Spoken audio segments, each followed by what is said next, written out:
চোখেরই জলে লেখা কত যে কবিতা ঝরে পড়ে প্রতিদিনই তোমারই নামে।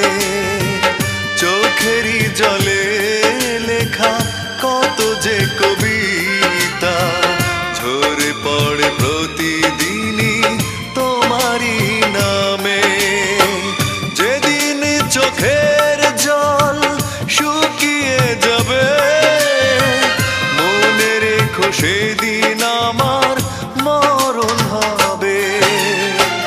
চোখেরই জলে লেখা কত যে কবিতা ঝরে পড়ে প্রতিদিন